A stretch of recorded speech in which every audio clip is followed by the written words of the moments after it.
Hi, this is The Greatest Story Ever Played. I'm Dan. I'm Jordan. And today we are going to be talking about Firewatch. Yep. So just jumping in, the description of this game is, the year is 1989. You are a man named Henry who has retreated from his messy life to work as a fire lookout in Wyoming wilderness. Perched high atop a mountain, it's your job to look for smoke and keep the wilderness safe. An especially hot, dry summer has everyone on edge. Your supervisor, a woman named Delilah, is available to you at all times over a small handheld radio, your only contact with the world you've left behind. But when something strange draws you out of your lookout tower and into the world, you'll explore a wild and unknown environment, facing questions and making choices that build or destroy the only meaningful relationship you have. Okay, so some background on this game. This is the first game that's developed by Campo Santo, which is the game company started by Sean Vanneman and Jake Roden and a couple other people who were the story people on Telltale's Walking Dead Season 1. So, Which is great. Yeah, which is great. You know, that has me sold already. When this game came out, we'd heard about it being these guys, and we're like, all right, we want to play it. And finally we did it, but... Yeah, it took like 4 years. Yeah, it took too long. But, you know, we'd heard, and we're like, all right, those guys know how to write a story. Telltale Walking Dead Season 1 was awesome. I want them to do more. So this is their first game, and actually in April, just a little bit ago, Campo Santo got purchased by the Valve Corporation. So that's who owns Steam. That's who made the Half-Life series, Left 4 Dead, that sort of stuff. Lots of good stuff. Yeah, and lots of money. Yeah. Which is good.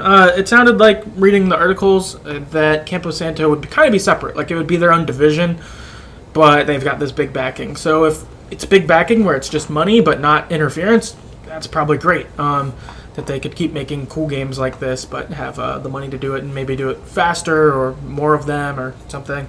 Yep. That seems cool. I guess if those people meddle into what they have, then maybe it could not be cool. But yeah. I don't know. I have high hopes for that. It seems like to get a good story-driven team indie market thing and just pump some cash into it, that'd probably help out. Yep, could be good. So, yeah, that's some background. I guess now into the game.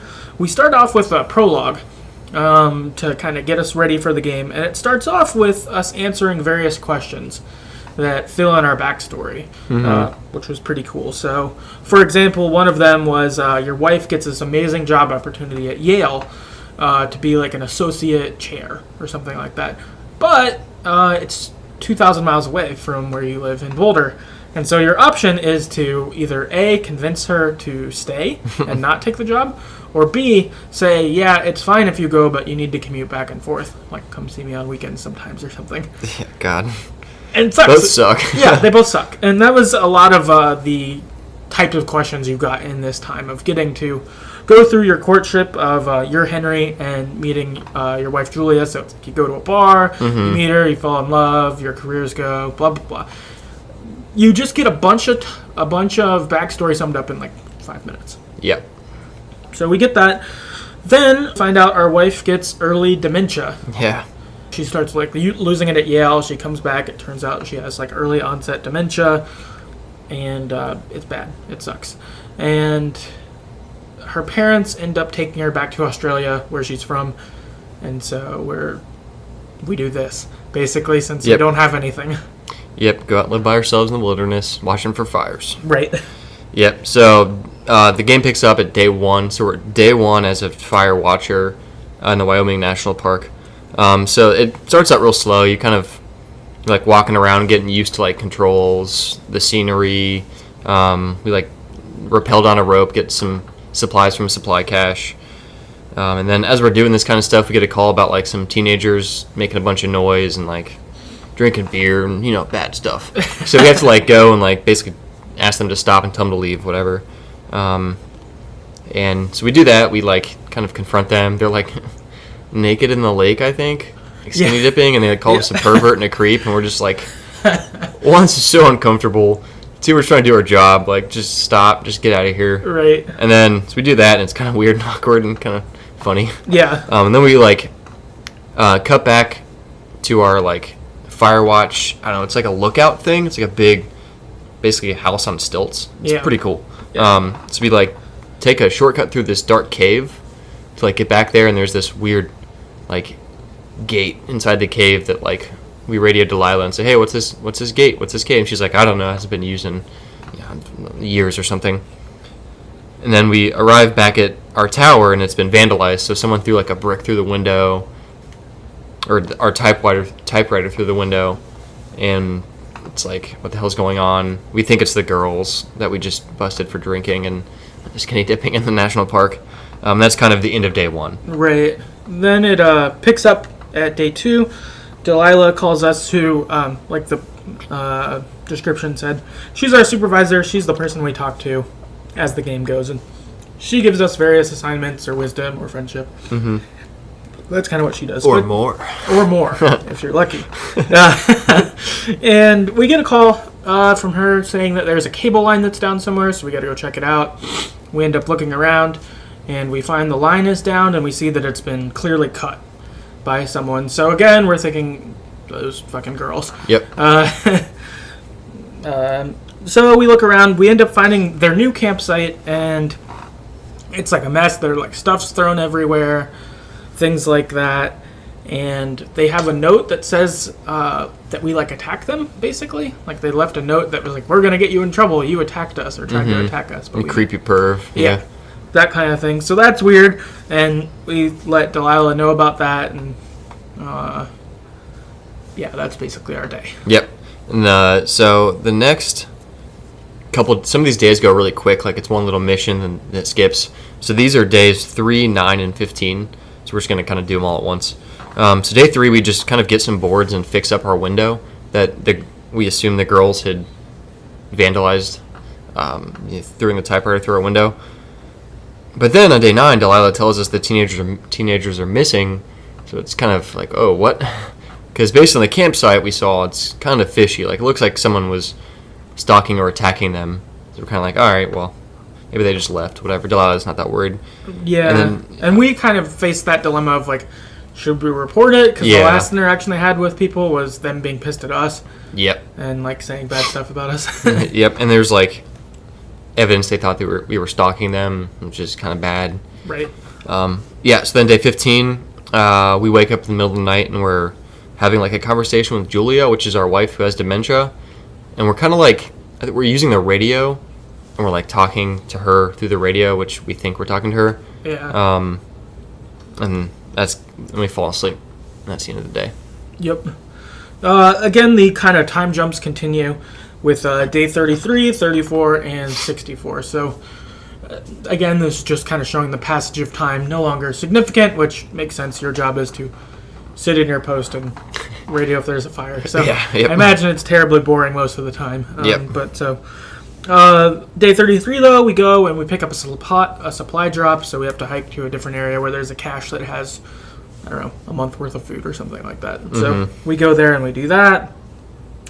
The next day, we're talking with Delilah, and she's been drinking, and she says she wants to be with us and wants to hook up, and we say, nah. Yeah. It didn't feel right.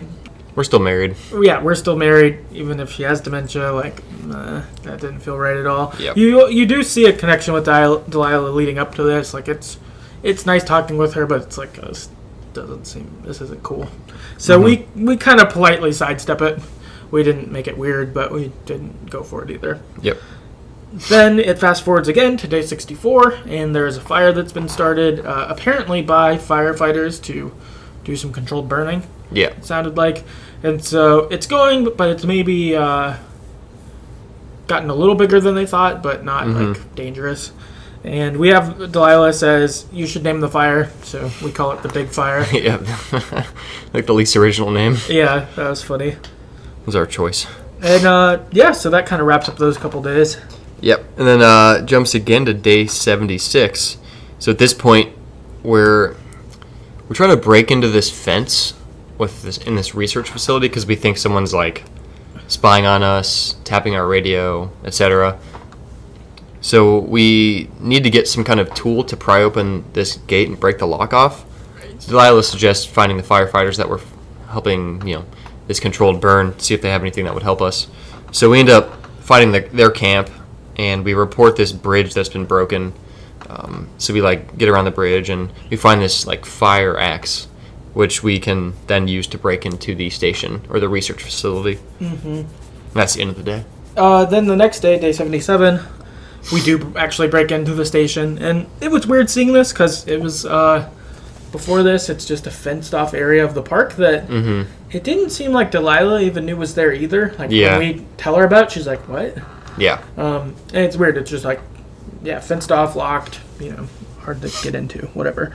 But we break in, and once we get in, we explore a little bit, and we see a couple tents set up down below, and there's a lot of different supplies down there. We go down there. There's like bunks for a couple people. There's like radio. There's we find out they've been tracking us. Yeah. We find some logs of conversations that we've had before. Yeah. So they were actually tracking us and listening to us. Yeah, which is creepy.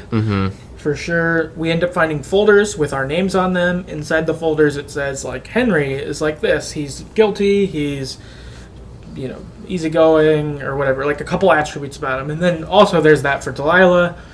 It mentions that she's, like, potentially an alcoholic and maybe a liar or something like that. Yep. Which, of course, for us is, like, okay, red flag. Because, like, up until this point, we've been kind of trusting her and you're kind of our person. Seeing that was kind of alarming. It's weird. We talk to Delilah after we see this, and she's like, should we burn it down? And you're kind of like, no, probably not. Yeah. But then a fire happens anyway.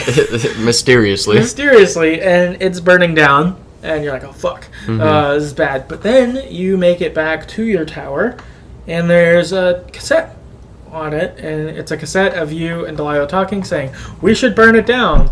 And now you're like, fuck, we're going to get framed for burning this down. And someone is still listening to us. So that wraps up day 77. Yeah, pretty crazy. And then day 78, next day, we find like a key to the cave fence we found in the very first day. And it's like locked, and Delilah doesn't know what's in there. So we find a key, and we go and kind of explore this cave. As we're doing it, someone shuts the gate behind us and essentially locks us into this unexplored cave, which you'd probably die from that position. We find like a way out. We find some like rappel hooks, go back in, rappel down this cliff even deeper into the cave, which is crazy. And then we find a dead body, which ends up being this kid named Brian Goodwin. His dad and him were, I think, the Firewatchers maybe the year before, or at least at some point recently in the past. Before us. Yeah, before us. So we find his dead body, and then it kind of starts to get even more mysterious. Like, oh, did Ned, which is his dad, did Ned kill his kid? Like, what's going on? Where is Ned now? Like, there's all these weird unanswered questions. So we find his dead body, report to Delilah. She kind of starts to get guilty, because if she would just have reported to someone that Ned had his kid there, like, they'd be removed, which she's second guessing not doing that now. Right. And she'd formed a relationship with the kid, like she liked him. Yeah. And is now like, is it my fault? Yeah, feeling very remorseful or taking the blame. Right. So that's kind of the end of the day. We find his dead body, report it, and then we get the hell out of there. Right. Then, day 79, we get ready to evacuate. The fire that had happened by the station, the Wapiti station or whatever. Yeah. That fire merges with the big fire. Yeah, sucks. To make a very big fire. Yeah. And it's like a mess now. Like, it's really smoky. It's hard to see, and they're evacuating us, Delilah and us. And so, getting ready to evacuate, what we need to do is head to Delilah's Firewatch tower, because the helicopter is picking up there. On our way there, we find a rappel rope leading up to a hill that has a cassette tape on it, and it says, Henry, go up. Yep. So we do, and it's Ned's secret hideout. He says that Brian died on accident, that he'd fallen, and rather than wanting to deal with it, he basically has lived out in the woods for a few years. Just suspicious, like, for sure. Yeah, it's hard to tell for sure if he did kill him, or if it was an accident and he covered it up, or if it was a real accident. Yeah. Either way, he just becomes like a mountain person. Mountain hermit that's, like, fucking with us. Yeah, who's fucking with us. So at his secret hideout, we find he's got a lot of supplies. We end up finding that he was the one who made the notes. He was tapping our conversations, so he wrote those down and made it look like we were being observed by someone else at the Wapiti station. So it seems that no one at the station was doing anything, but even there. Yeah, or maybe even there. I guess maybe there's just a fenced off thing that it was doing something without humans. Yeah, maybe like I don't know, an oil thing or something. I don't know. Who knows? Who knows? But something. And that he just set up this elaborate ruse to fuck with us, basically. Yep, essentially. So we see that. We find out, okay, no one's actually watching us. That's good. We call Delilah, let her know. And she's like, I'm going to get in this helicopter and leave. And we're like, no, wait for us. And she says, okay. And then we have to hike a while to get there. But we get there, and she's not there. We go explore her tower. It's much nicer than ours. Yep. For sure. We look around at it. We end up getting on the radio, and Delilah talks to us and says, sorry, like I couldn't be there, basically. Like, she's guilt-ridden enough about Brian that she just doesn't want to be in the tower anymore. Yep. Kind of thing. And we're like, okay. And she's like, what are you going to do after this? And we're like, we don't know. She's like, I don't either. How about we just choose for each other? And so we have the options to, like, say, come with me to Boulder, go to Santa Fe, go become a shrink. Yeah, it's like a joke, kind of. Yeah, so we were like, oh, you should be a shrink because you're good at giving advice and talking, kind of thing. And she's like, oh, yeah, whatever. And then she tells us that we should go see Julia. And we agree and think that's a good idea, too. And after that, we get off the radio with her, and the helicopter shows up, and we get on, and game over. Yep. And I looked up see if there's different endings to this, and it seems like there's only one other ending, and it's like I guess secret ending. So if you wait like 2-ish minutes to get onto the helicopter, it just leaves, and then the credits roll. So it's almost like you can kind of just kill yourself at the end, or just stay there and live like Ned did. Yeah. Which I assume you die because there's fire all around you. Yeah. But you can kind of almost choose to not deal with anything and just end it. Like, her recommendation was going back to Julia, and you're like, she won't even recognize me. You can kind of choose to do nothing and just be done. Yeah. I kind of wish, I guess with that in mind, if there wasn't the fire, like in the same way, so what if you just took over her job and that's how it left? Yeah. That'd be interesting if your staying behind was, no, I'll be Delilah now. Yeah. I'm inheriting this job. Yeah, because she seemed to be done. Yeah, because she wasn't going to come back. Yeah. It seems. That would have been kind of interesting for that. The die in the fire thing seems, I mean, it makes sense, but it's weird, sort of. Yeah, it'd be a weird way to do that. Yeah, it doesn't quite fit with him. Yeah, it doesn't seem like he was suicidal at all. He was more just confused, guilty, sad, just wanted to be by himself, think about things, whatever. Yeah, especially as the game went on. Maybe in the beginning he would be that way. Yeah, but he seemed to he's more stable now. Yep. Yeah. Yeah. Yeah. I guess some general thoughts on the game. I thought the story was really strong. Yep. I really liked that they fleshed out a story like this through a game that was largely through like phone calls or whatever. Yeah, basically. And like some interactions, but not a ton. I like that. I think with that in mind, Campo Santo's next game, I'm going to pick up way sooner. Yep. I'd had a good feeling about this before it came out, and then took a long time to ever play it. So the next one I want to pick up right away. I think they have one that's due out in 2019 called like Valley of the Gods or something like that. Oh, okay. I don't know much about it, but I don't know. Probably should pick that up sooner though, because if it holds up story-wise like this one, then it's probably worth getting early. Sounds cool. I guess I have two thoughts relating to that. Yeah, one, this game also gets more intense kind of as it goes. Like, you start out just as a guy who's sad and like trying to find himself almost, and then it just gets like creepier and creepier where you find out someone's listening to you. You get knocked out at one point by some mysterious guy. There's this conspiracy that like there's this weird research facility and they're like researching you guys, you and Delilah, and then it's almost proven true. And it just, they do a good job of kind of throwing these little tidbits in there that are like, oh man, this is creepy. You can almost imagine what it would be like being out there by yourself. Yeah. It's just a radio, and like just thinking someone's like following you and like listening, and it's well done. Yeah, it's intense. You felt vulnerable. Yeah. For sure. It did that well. Oh yeah, and then two, I agree that the stories are really good, and most of it is just. I mean, it's cool, like the suspense they kind of build, and the mysteriousness of whoever's wandering and following you. But even better is just the interactions you have with Delilah, just over like the radio. Like it's not. You never see her. You never see anyone except at the very end where you see the rescue helicopter guy. Right. But they make it like they really build both characters a lot. So I felt myself kind of being torn between like wanting to flirt with Delilah and also being like, well, I'm married, so that's just kind of wrong. Right. So they did that really well, having never seen the character. Just sometimes minimal interaction, but it's even the minimal interactions like really on point and like kind of hits you right in the chest. It's pretty cool. I thought they did that well too with the time jumping, because you could feel as the interactions went that even though we didn't play day 1 through 70, yeah, they skipped them. You could tell their relationship progressed, and so it Yeah. was easy to feel like it did when you talked to her too. So, in day 60 or something, when she's like, "I like you," or "I should come over," kind of thing, you're kind of like, yeah, maybe you should. Like, yeah.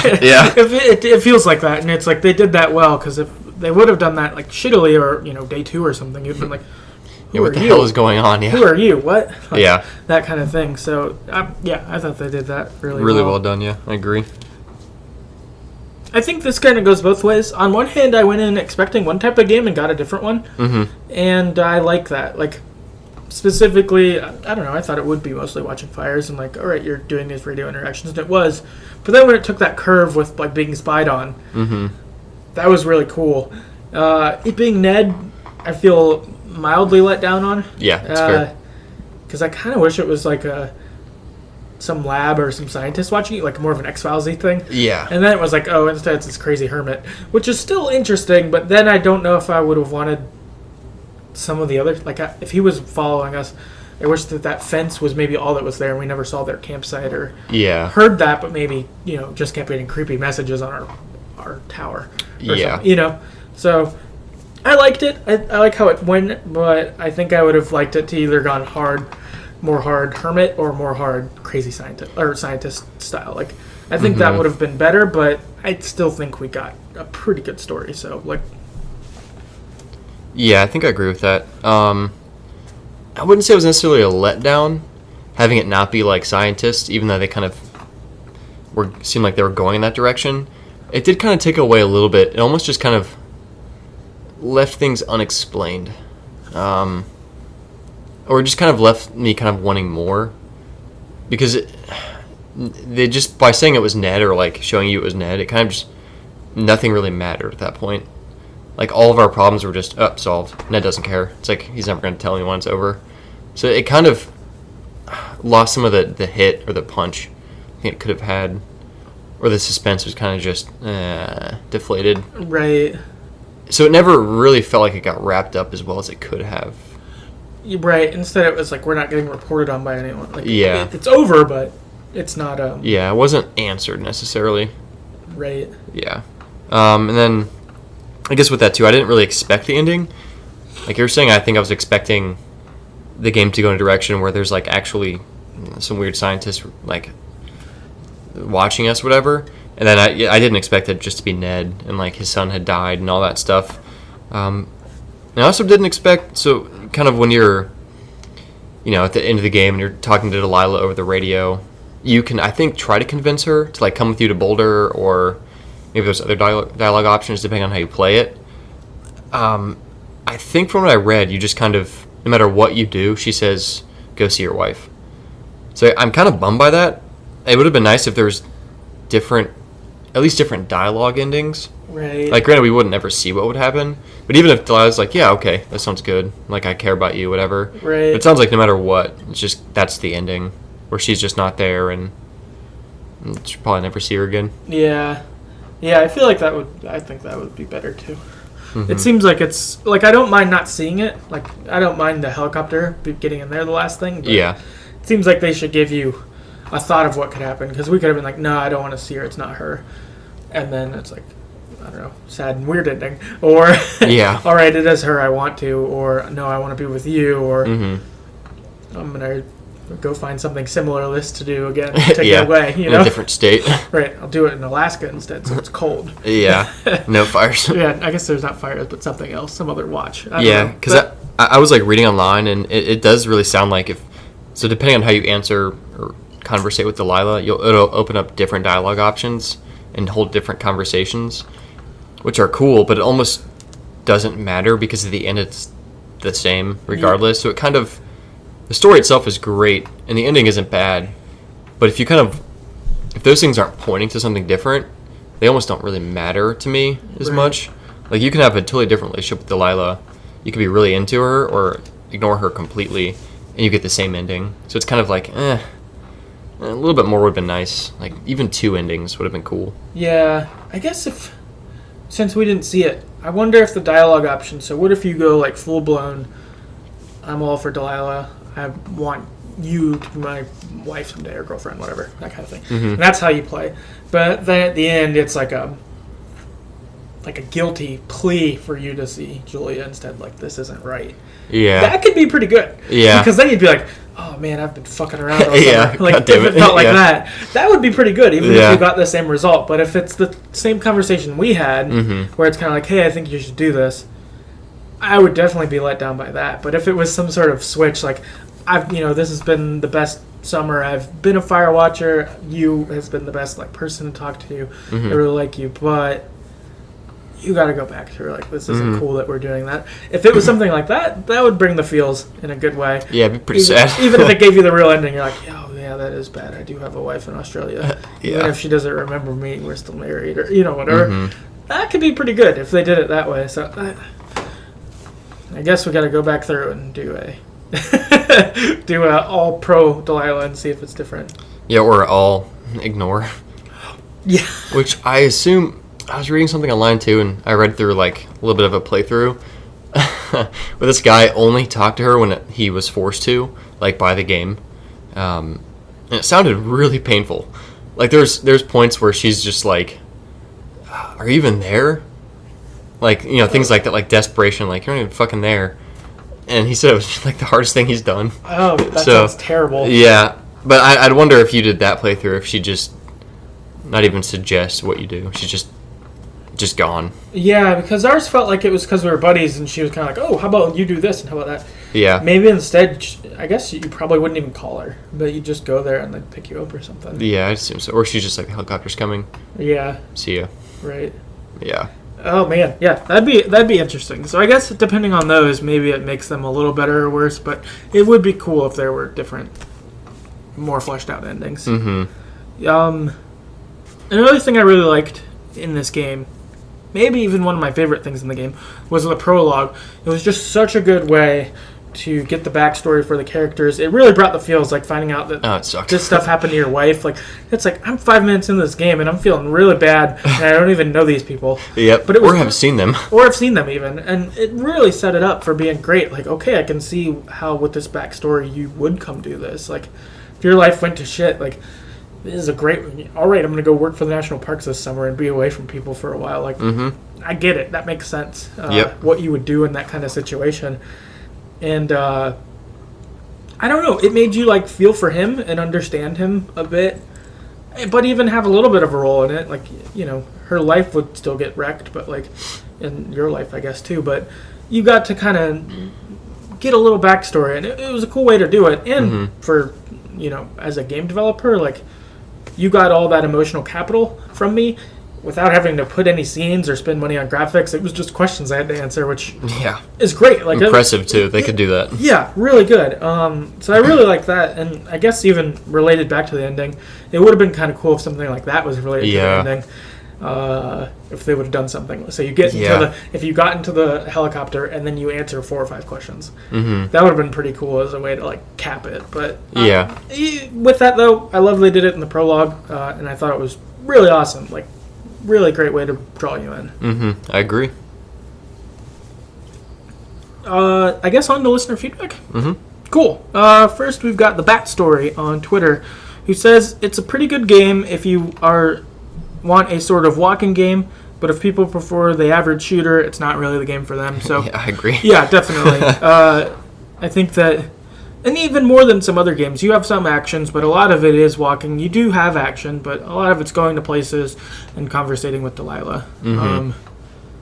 I would think playstyle, maybe it would be similar to Life is Strange almost in that, where it's like, in Life is Strange you had actions, but a lot of it was dialogue based more than, because even with like the Telltale games, you sometimes have a little more action than this. Yeah, this is mostly walking. More walking and then dialoguing. Yeah. Yeah.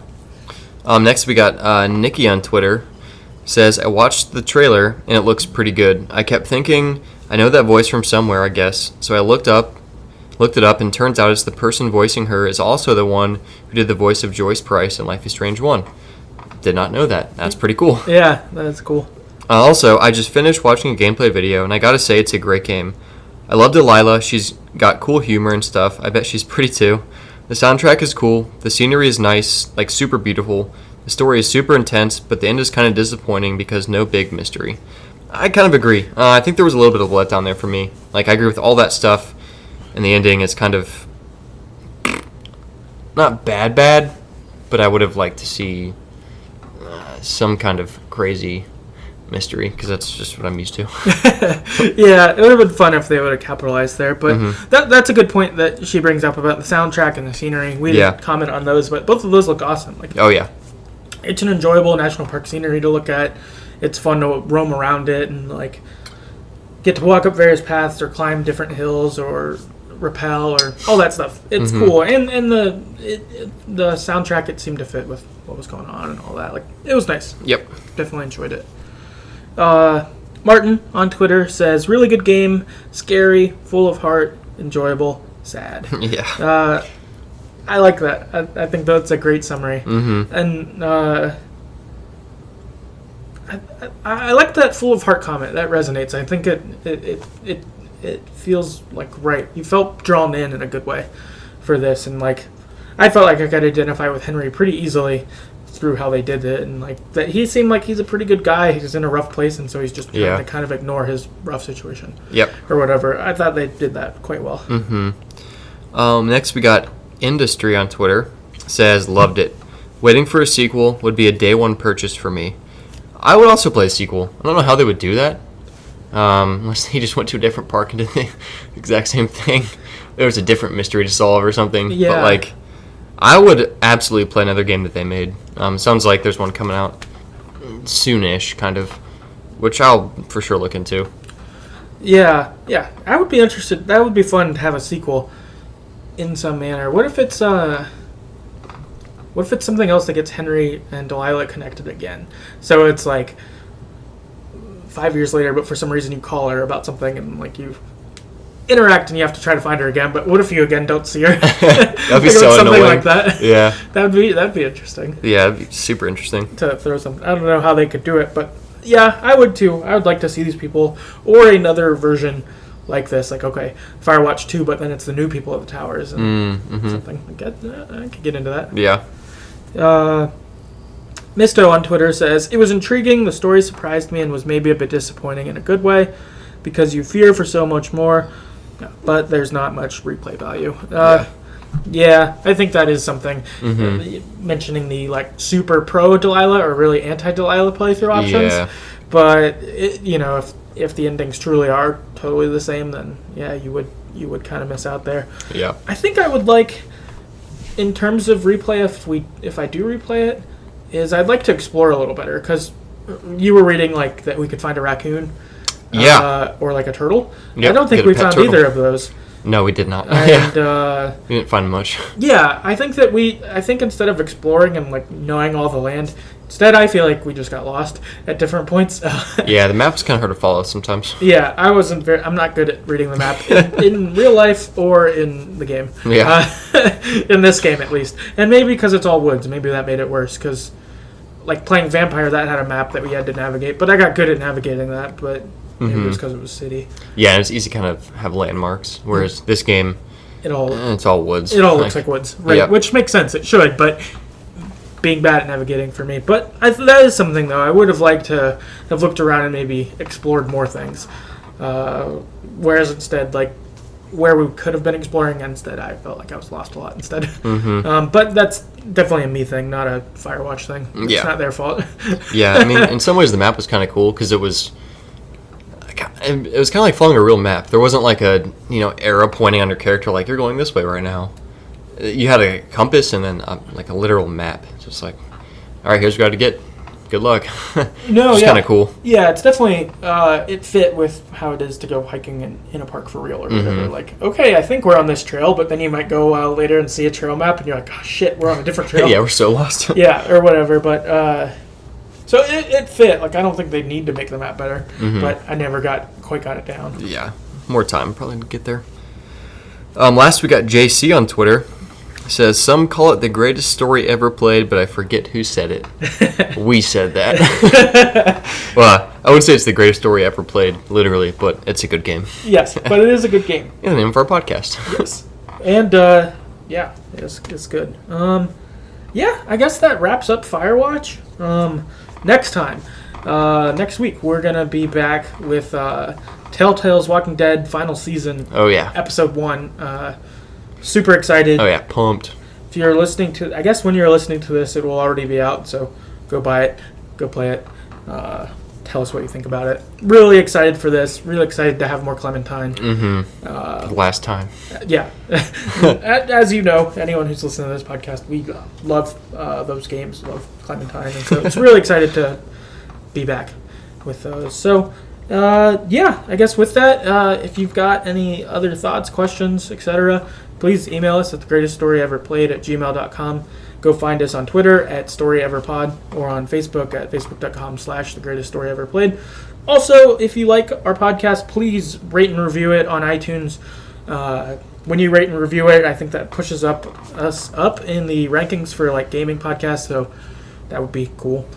Yeah, I'd like that. Have more people know about the podcast. Also, tell your friends who like games, if they like any of the games we've done thus far, any of that stuff.